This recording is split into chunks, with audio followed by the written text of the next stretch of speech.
Hello, welcome back to our Playbook Lives. This is our first Playbook Live of 2025, and I'm super excited. We'll give everyone a second to hop on. If you are viewing this later, make sure to reply hashtag replay and then let us know what you think about this session. How was your break? Hopefully, you took a break. Were able to rest and rejuvenate a little bit. I was able to fly back to Ontario. I actually just got back on Monday. And I've got to say, I way like the weather better here in BC than I do in Ontario. It snowed so much and it was so cold, and I will take my positive 10 degrees here. And there's no snow on the ground either. So I know Ontario, a couple places where our clients are getting hit with a ton of snow. So hopefully you are only getting a little bit of snow, or you're staying safe and seeing what the weather's like today.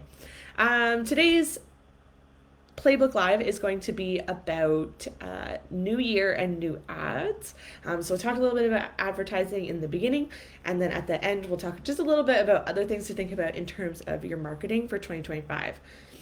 So we'll hop right into it. So, new year, new ads. A lot of times we come into the new year and we are thinking, how do we make more money? How do we change what went not as great last year? How do we keep the momentum of things that were working really well last year? So one of those things is looking at advertising. So advertising is the process of getting people to see and look at your product or service, and then it's a part of marketing. So just relying on advertising is not the be all end all. You have to do a lot of the other work as well. But advertising is a great way to get new faces or existing faces to convert, depending on what your goal is for the type of campaign that you run. So the first thing that I always recommend is to go back through 2024 and look at and review all the things that you did in terms of advertising. So look at your Facebook ads, look at your Google ads. Did you boost any posts? Did you pay for advertising either in magazines or local newsletters? Did you pay to be in a newsletter? All the different things that you do, and go back and review it. So what was the best ads? What were the ads that did not perform as well? And why? So could it be that the image didn't resonate, it was the wrong target market, it was the wrong placement of it? And then you also want to look at what got the most engagement. So the most engaging ad is not always the one that converts people the best, but it is good to see what captured people's attention. So was it a specific color? Was it a specific photo? And then test it, run it again with maybe different ad copy or a different saying on the post, if the color worked really well or the photo worked really well, and try different things and see what works best. The other thing you want to do is, I like to keep an Excel sheet. I find that for myself and for our clients, it's the easiest for them to understand and look at month to month or campaign to campaign the easiest. And so I just create a very simple Excel sheet, and I track the cost of the ad. So for each month, how much it costs, the reach, so the number of unique people that saw it, the impressions, so how many times did those people see it. Typically you'll find that your impressions are higher because it's showing it to the same person multiple times. Clicks, so you want to see how many people clicked it, or how many people went to an event, how many people interacted with a post if it's an awareness post. And then post and page engagement. So you can actually add these as a custom tracking option in the back end of your ads manager, but you can see how many people commented, shared your post, just interacted with the post alone, and then also how many of them interacted with your page. And you may find that these numbers are different. And then the last two things I like to look at are the click-through rate. So based on the reach and the clicks, what is the percentage of people that clicked on your ad and went to do something else? And then the last one is the cost per result. So you want to make sure that your cost per result is lower, and you're wanting to look at when you're tracking those and reviewing your analytics, which one had the lowest cost per result and which one had the highest. And that will tell you a little bit, because that means that if it's a lower one, means that great, you got more people to click it for less amount. And like, I love seeing click-through rates that are like 18 cents or 30 cents because it costs you that much to get that person to look at it. All the way up to, I've seen as high as $3 per link click, depending on what type of product or service is being offered. And it also depends on what you're offering. So for a all-star athlete, you may be willing to pay more for that cost per click because they're going to bring in a decent amount of money. Compared to your trial, you're not wanting to spend a ton of money to bring in someone who's only maybe going to pay $49 a month. And that also doesn't include your payroll, the cost to open your gym, all of that. So we want to see lower cost per results, and we really want to look and see which ads are performing better with those lower costs. Okay, so in terms of that, the next step is, once you've gone through and you've looked at what worked well, and tracked those results and seen, okay, January did awesome, but December was a little bit more expensive, or, April did really well because we were pushing tryouts. From that, you want to make a plan. So for a lot of people, a year-long plan can be kind of overwhelming, but you already know what you're looking at. So in March, April, and May, you're really pushing tryouts. You're also looking at, when are you pushing summer camps? So we have some clients that push as early as December and January, and we have other clients that their entire summer camps are full by March, and so after that, they really don't need to push summer camps. And others that are pushing summer camps in June, July, and August to fill those weeks that are slower. So you have an idea of how your business already runs. So you may be wanting to run every single month a new member special to try and bring in those prospects.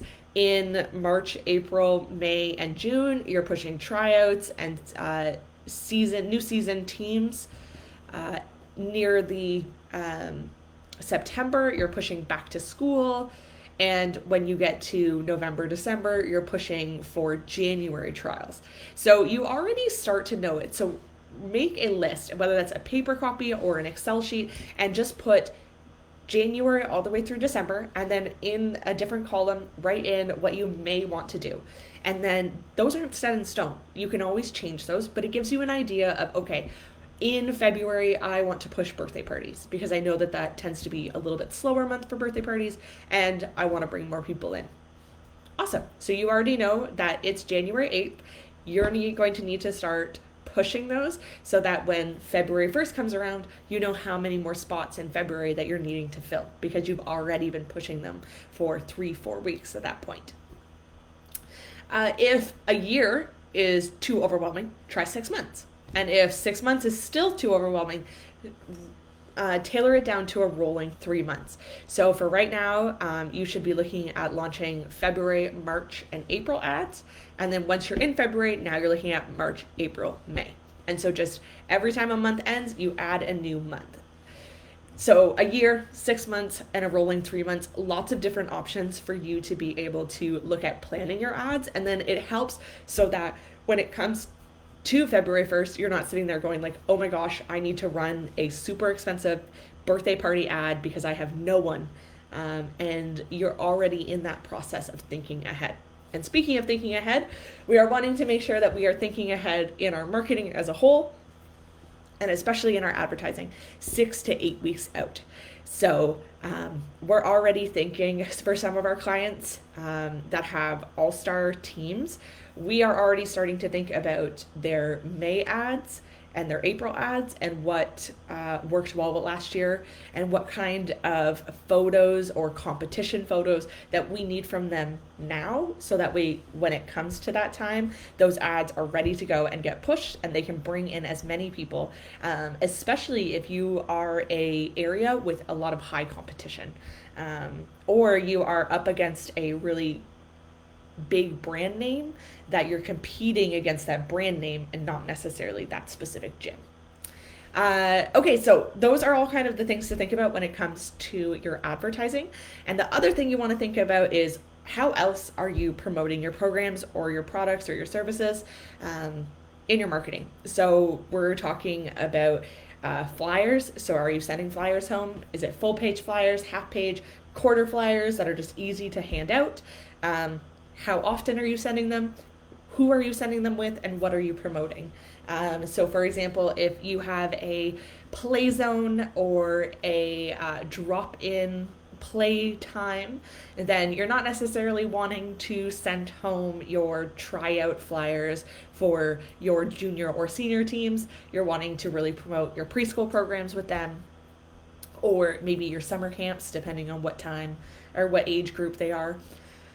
And then are you sending emails? So, how often are you sending emails? What type of emails? Is your email system set up so that you can divide people so that your members aren't necessarily getting the same information about new member specials that prospects are, because they're already in your gym, they're already in programs. We don't need to be sending that out to them. TV presentations or like slideshows that are on monitors to let people know that are physically in your gym or who are at events that you're at know about upcoming events or programs. Do you talk to your teams or your parents or your members through a Facebook group or a band group chat or group? And how often are you posting in there? What are you posting in there? So the same thing as you're talking about your email system. So if you have, team athletes, we're not talking about new member special, but we're talking about clinics, leveling up skills, tumbling classes, all of that in those. And then finally, are you posting on your social medias? What type of things are you posting on your social media? So is it a lot of engagement? Is it carousel? So multiple photos in one post? Is it videos? Can you get videos from your staff, or even just give your phone to kids? We're fortunate, with a little asterisk on that, in that all of our kids are very tech savvy. They understand how to take photos. They understand how to take good photos. We live in a very social world. So hand your phone over to them, or hand the gym phone or the iPad, and tell them to go take some photos or videos of the team, the class, staff members, anything like that. And they're usually going to come up with some pretty funny ones that you can use, and just go through them, review them, take out the ones that are not appropriate or don't fit your brand. And then they get really excited when they see, oh, hey, I took that photo. And then we want to tell people, right? And so the more people that know about our programs and our products and services, the more people that we can bring into our gym and then grow your business. So if you have any questions about anything that I talked about today, pop it in the chat. More than happy to answer any questions that you have. If you need help either with templates, consulting, or even just your monthly marketing and making sure that you are taking advantage of the opportunities, give us a call or send us an email or a DM, help@tidybiz.ca. We are more than happy to help. We have availability for one more marketing package monthly, and then we have availability for business and marketing clients as well. So I hope you have a fantastic Wednesday, and then Liz will be talking next week about how to tackle competition season with style. I don't know about you, but I'm getting really excited. The team that I am competing on this year has 2 more practices, and the team that I am coaching, they have 3 more. So crunch time, super excited, but I hope you have an absolutely fantastic day, and I hope that your season and your year is kicking off with incredible success already. Have a great day.